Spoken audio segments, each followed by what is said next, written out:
Hi! Mr. Stink, episode 9. A little bit of drool. Chloe looked at her alarm clock radio when she finally dropped into bed.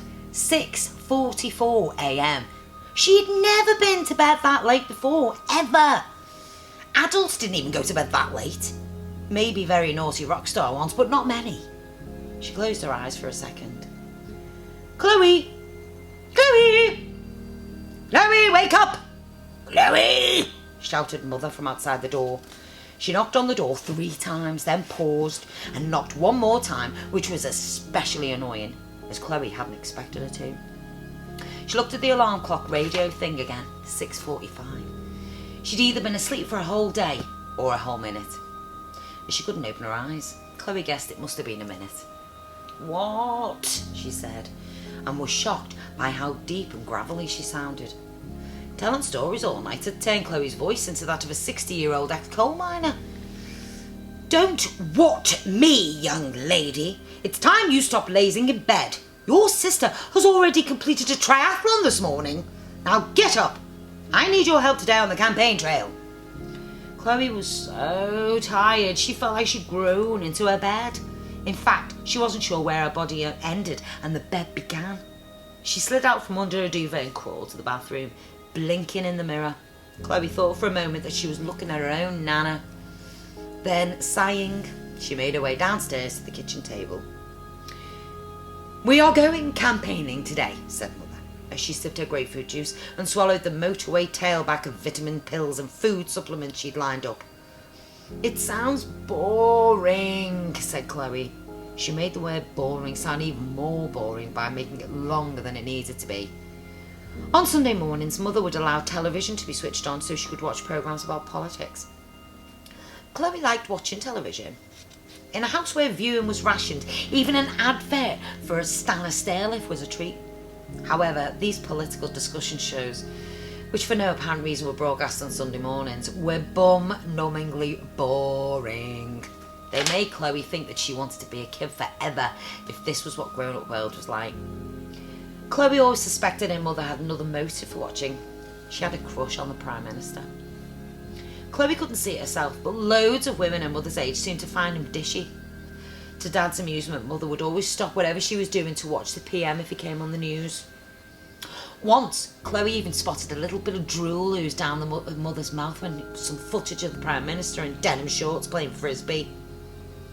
Of course, even the sight of her mother drooling didn't make these politics shows any less boring. But Chloe would have watched 100 of them if it meant not spending time with her mother campaigning. That was how boring it was going to be. Well, you are coming whether you like it or not, said Mother, and put on that frilly yellow dress I bought you for your birthday. You look almost pretty in that. Chloe did not look anywhere near pretty in it. She looked like a Quality Street. If that wasn't bad enough, she looked like one of the unpopular flavours that get left in the tin way until next year. The only colour she really liked wearing was black. She thought black was cool, and even better, it made her feel less chubby. Chloe desperately wanted to be a goth, but she didn't know where to start. You couldn't buy goth clothes in Marks and Spencer's. And anyway, you also needed white makeup and the black hair dye and, more importantly, the skill of looking down at your shoes all the time. How could she go about becoming a goth? Was an application form to fill out? A committee of super goths who vet you for gothness, or was it gothnicity?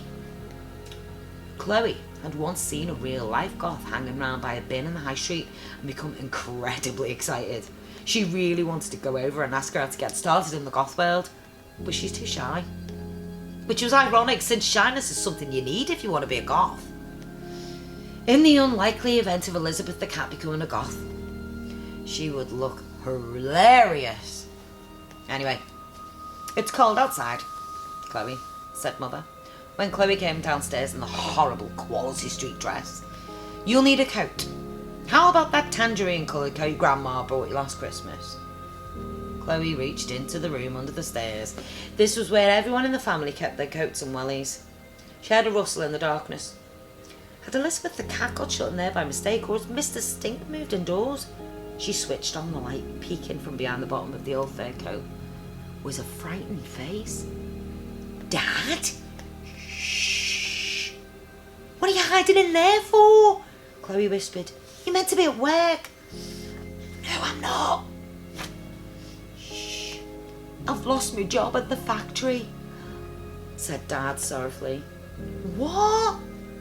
A whole load of us got made redundant 2 weeks ago. No one's buying new cars right now. I think it's the recession. Yeah, but why are you hiding? Too frightened to tell your mother. She'll divorce me if she finds out. Please, I beg you, don't tell her. I'm not sure she... Please, Chloe. I'll sort this out soon. It's not going to be easy, but I'll get another job if I can. He leaned forward so the hem of the fur coat was draped over his head, the thick fur looking like a mess of curly hair. So, that's what you look like with curly hair, Chloe whispered. What? It was definitely Dad on that CD. If you need a job, you could always go back to playing guitar with the Serpents of Doom, said Chloe. Dad looked startled. Who told you I was in a band? I saw your CD and I asked Mum, but she... Shh, keep it down.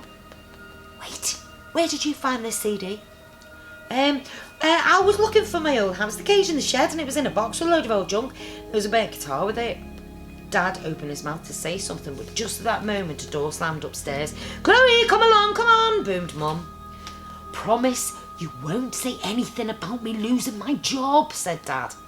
I promise. Chloe shut the door, leaving her dad on all fours in the darkness. Now she had 2 fully grown men hiding in the house. What's next, she thought? Am I going to find Grandad in the tumble dryer? See you soon.